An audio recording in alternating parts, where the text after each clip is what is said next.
গল্পের শুরুতে দেখা যায় দেবদত্ত মহারাজকে বলছে মহারাজের স্ত্রী বা সন্তান কেউ মারা যায়নি, ওনারা সবাই এখনো জীবিত রয়েছে। কুমার এই প্রাসাদেই উপস্থিত আছে। মহারাজ তখন দেবদত্তকে বলছে, আমার পুত্রকে নিয়ে এত বড় মিথ্যে, তুমি কি করে ভাবলে আমি এই কথা তোমার বিশ্বাস করব? দেবদত্ত তখন মহারাজকে বলছে, আমি কোনো মিথ্যে কথা বলছি না, আমরা নিজেরাই আপনার পুত্রকে দেখেছি।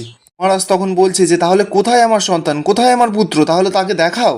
দেবদত্ত তো এবার চারিদিকে খুঁজছে আর বলছে যে কিছুক্ষণ আগে তো উনি আমাদের সঙ্গেই ছিলেন, উনিই তো আমাদের পথ দেখিয়ে নিয়ে এসেছেন এখানে, কিন্তু ওনাকে তো এখন আমি দেখতেই পাচ্ছি না। মহারাজ তো এবার রেগে যায়, বলছে তোমরা চরম মিথ্যেবাদী, ঠক, মা দুর্বল জায়গায় তুমি আঘাত করলে, তার জন্য তোমাকে চরম শাস্তি পেতে হবে। এরপর মহারাজ প্রহরীদের বলে দেবদত্তদের সকলকে বন্দি করতে। প্রহরীরা তো এসে এবার দেবদত্তকে চাবুকের বাড়ি মারছে। রূপমতি তো এবার ছুটে গিয়ে দেবদত্তকে জড়িয়ে ধরে, বলছে তোমরা আমার দেবদত্তকে ছেড়ে দাও, আমি জানি আমার ব্যাতকুমার কোনোদিনও মিথ্যে কথা বলতে পারে না, বিনা অপরাধে যদি ওকে শাস্তি দেওয়া হয় তাহলে কিন্তু আমিও কাউকে ছেড়ে কথা বলবো না।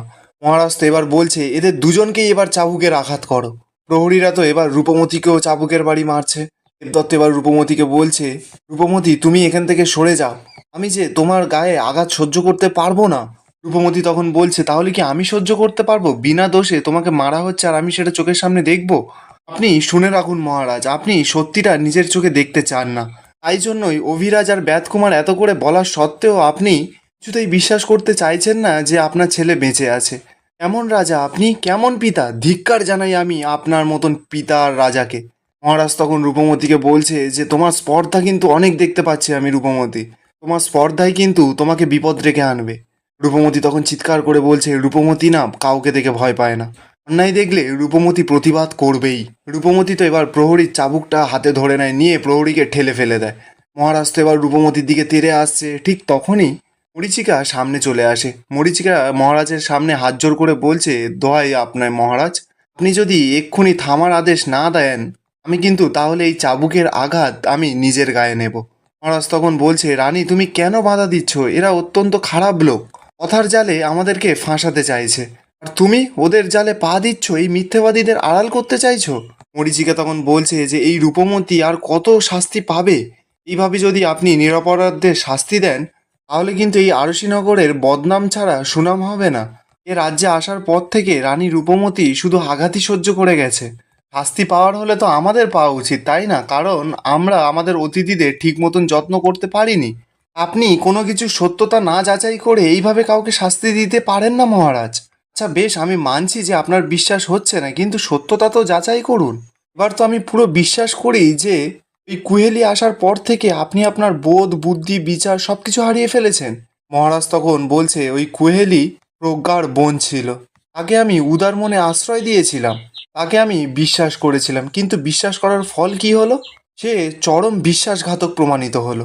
এতদিন আমার রাজ্যের অবস্থান সম্পর্কে আমি কিছুই জানতাম না, ঠিক ভুলের কোনো বিচারই করতে পারিনি। মরীচিকা তখন বলছে, এই সমস্ত কিছুই ওই কুহেলির মায়ের কারসাজিতে, কিন্তু এখন তো আপনাকে আপনার বিচার বুদ্ধি কাজে লাগিয়ে ভাবতে হবে। আমার দৃঢ় বিশ্বাস যে রূপমতি আর তার সাথীরা কেউ খারাপ মানুষ নয়।